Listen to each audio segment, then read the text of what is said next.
PSI ભરતી કૌભાંડના મુદ્દાને લઈને થોડીવારમાં નોંધાશે ફરિયાદ। કૌભાંડી મયુર તડવી સામે નોંધાશે ફરિયાદ। ડભોઈ પોલીસ મથકમાં નોંધાશે પોલીસ ફરિયાદ।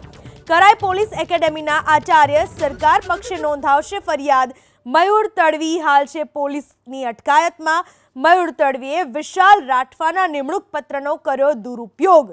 વિશાલ રાઠવાના નિમણૂક પત્રમાં પોતાનું નામ છાપી નકલી નિમણૂક પત્ર બનાવ્યો હતો અને નકલી નિમણૂક પત્રના આધારે 1 મહિના કરતા વધુ સમય તેણે કરાઈમાં તાલીમ પણ મેળવી લીધી અને હવે આ બાબતને લઈને થોડી જ વારમાં ફરિયાદ પણ નોંધાશે।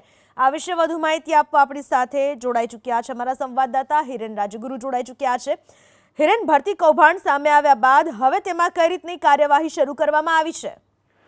સાંજે જે આચાર્ય છે તાલીમના કરાઈ તાલીમ કેન્દ્રના એના તરફથી જે સત્તાવાર નિવેદન આપવામાં આવ્યું છે એ મુજબ આ જે મયુર તડવી છે તેમણે વિશાલ રાઠવા નામના વ્યક્તિ કે જેની પસંદગી થઈ છે અને અત્યારે એ પણ તાલીમ લઈ રહ્યા છે તેના નિમણૂક પત્રનો દુરુપયોગ કર્યો છે। એની જગ્યાએ પોતાનું નામ અંદર સામેલ કરી અને કરાઈ એકેડેમીની અંદર તેઓ પહોંચ્યા હતા અને 1 મહિના જેટલો સમય તેમણે તાલીમ પણ મેળવી લીધી છે। જ્યારે પહેલો પગાર કરવાનો આવ્યો ત્યારે આ સમગ્ર ઘટના બહાર આવી અને ત્યારબાદ ગુપ્ત રાહે તપાસ ચાલી રહી હતી।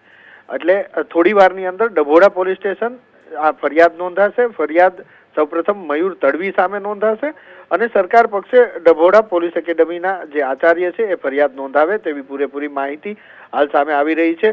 સાથે એ પણ વસ્તુ છે કે સાંજે જે સત્તાવાર નિવેદન આવ્યું હતું તેની અંદર એવો પણ ઉલ્લેખ કરવામાં આવ્યો હતો કે ગુપ્ત રાહે જે તપાસ ચાલી રહી હતી તે તપાસ લીક કરવામાં આવી છે અને કેટલાક લોકોએ તેનો રાજકીય ઉપયોગ પણ કર્યો છે।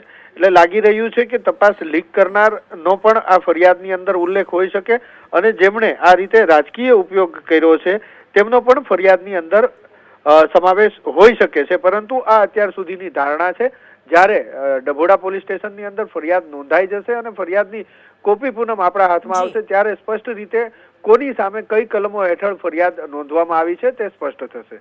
હિરેન, આભાર આપનો તમામ માહિતી બદલ।